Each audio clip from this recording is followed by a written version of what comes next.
Welcome back. You know, like clockwork, every election cycle there is a hyper-focus on how women will vote. But there's a new concern about how men are responding to the candidates, especially with a woman at the top of the ticket for only the second time in history. Let's talk about with Bill Scher from Washington Monthly. He's back up late with me on the Final Five. Bill, you are doing something called the Gender Gap Tracker, but not, I think, in the way that we usually look at issues of gender on the ballot. I'm not aware of anyone else doing this, but I'm trying to take every poll that comes out that makes publicly available their gender breakdowns, stick them in a spreadsheet, and see if we can tell how well Kamala Harris is performing relative to past recent Democratic candidates, because we saw a very different gender gap when it was a Democratic male at the top of the ticket, Joe Biden, Barack Obama, who won, versus Hillary Clinton, who lost. And so is Kamala performing more like Barack and Joe, or is she performing more like Hillary? That's the question. So what are the trends you're seeing so far? Well, what I'm seeing, I'm in the middle of week 3. The first week was the week right after the convention, and Kamala was doing well in that spate of polls. Her performance with men was around 44%, which is closer to where Biden and Obama were. They were like 46, 47. Hillary with men was 41. And keep in mind, when you're polling, there's still some undecideds in the mix usually. So you're going to be a little bit lower than where you're actually on election day. Sure. So she was looking pretty good that first week. Now, that week before the debate, a little farther away from the convention, wasn't doing a lot of public appearances. She ticked downward, and her polling versus Trump was pretty even, and Trump was doing better with men than the week before. It was sort of a little bit more like the Hillary scenario.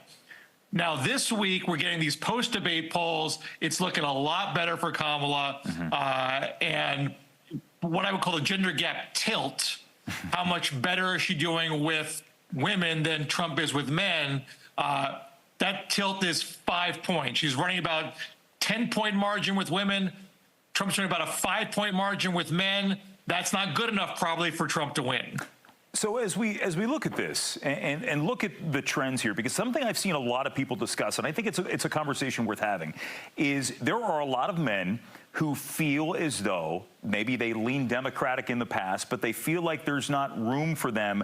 Their concerns aren't being addressed in a party right now where there have been a lot of talk about issues. Maybe some might describe them as more woke issues out there. They feel like they're being left out in the cold. I mean, is that a fair assessment right now that maybe in all this outreach that men aren't? And I really look. I'm going to say right now, Bill, I realize how incredibly sexist that might seem to some people watching here. But is that a valid assessment that some people may have? We're just talking politics here, no judgments, okay? But this is what the tracker is supposed to assess. Yeah. How is this campaign being absorbed by men and women? Let's call a spade a spade. Trump is playing a lot of cards designed to make Kamala look small, calling her dumb as a rock, low IQ. That kind of stuff has a arguably misogynist undertone to it, but sometimes being mean works. Is it working? Is Kamala's approach, where on one hand, very heavy emphasis on reproductive freedom, but otherwise, when she's talking about the economy, I'd say that's more gender neutral. How is that being responded to?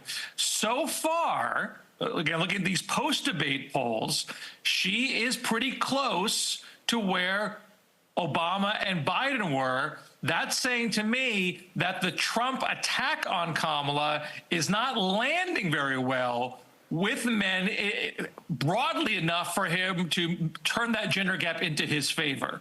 We've seen some evidence that Gen Z men are trending fairly Trumpy relative to Gen Z women who are very liberal. So there may be pockets within these numbers that may run counter to your perceptions. But overall, it seems like Kamala is navigating this gender gap better than Trump is. All right, so as we're looking at about a little less than 50 days to go until Election Day, I mean, looking at these numbers, do you see, I mean, you've been through a lot of these cycles before, do we see Trump maybe changing the approach at all? He's been somebody who pretty much knows what to play to appeal to his base. Is there a play to be made here, or is it going to be business as usual between now and then?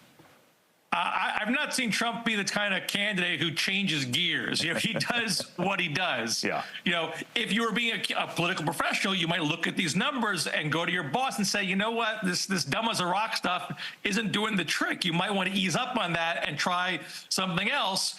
I think Trump's approach typically is, I don't believe that poll. And look, polls can be wrong. There's margin of error here. You know, the difference between Kamala getting to 46 and 41 is kind of a margin of error deal. So you could shrug it off and say, I don't believe it. I'm going to do what I do.